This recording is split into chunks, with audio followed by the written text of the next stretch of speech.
ভুল্লি থানার ওসির দাবি, আমি আসামি হস্তান্তর করেছি। সদর থানার ওসি বলছে আসামি পাইনি। ঠাকুরগাঁওয়ে পুলিশের ভূমিকা নিয়ে নতুন করে প্রশ্ন উঠেছে। ভুল্লি থানা পুলিশের ভারপ্রাপ্ত কর্মকর্তা ওসি সাইফুল ইসলাম সরকার দাবি করছেন তিনি আটক এক আসামিকে সদর থানায় হস্তান্তর করেছেন, অথচ সদর থানা পুলিশের ভারপ্রাপ্ত কর্মকর্তা ওসি শহীদুর রহমান বলছেন তারা এমন কোনো আসামি গ্রহণ করেননি। এ ঘটনায় পুলিশের স্বচ্ছতা ও দায়িত্ব পালন নিয়ে জনমনে ব্যাপক চাঞ্চল্যের সৃষ্টি হয়েছে।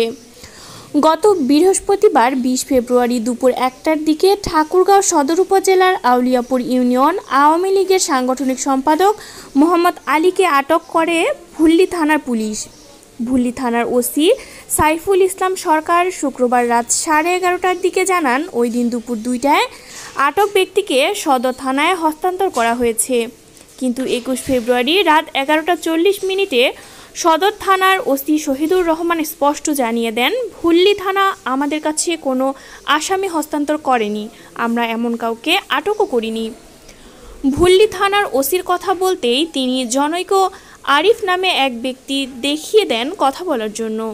আরিফকে এমন প্রশ্ন করাতেই তিনি উগ্র আচরণ করে মুঠোফোনের লাইন কেটে দেন। এই পরস্পর বিরোধী বক্তব্যে জনমনে প্রশ্ন উঠেছে, তাহলে আসামি গেল কোথায়? এ বিষয়ে জানতে চাইলে ঠাকুরগাঁও জেলা পুলিশ সুপার শেখ জাহিদুল ইসলাম এর সঙ্গে রাতেই যোগাযোগ করা হলে তিনি জানান, বিষয়টি আমি অবগত রয়েছি, ওসির সঙ্গে কথা বলে বিষয়টি দেখছি। কিন্তু দীর্ঘ সময় পার হলেও তিনি আর কোনো মন্তব্য করেননি। পুলিশ সুপার শেখ জাহিদুল ইসলামের রহস্যজনক নীরবতা। গোপন সূত্রের দাবি, মোহাম্মদ আলীকে আসলে সদর থানায় নেওয়া হয়েছিল, কিন্তু মোটা অঙ্কের টাকার বিনিময়ে তাকে গোপনে ছেড়ে দেওয়া হয়েছে। এর আগেও সদর থানায় এমন অভিযোগ উঠেছিল।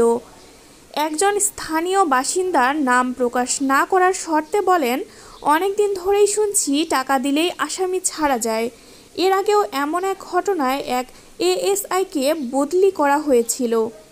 পুলিশের এমন ভূমিকা আইনের শাসনের প্রতি মানুষের আস্থা নষ্ট করছে।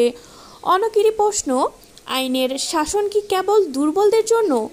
প্রভাবশালী হলে কি পুলিশও অসহায় হয়ে পড়ে?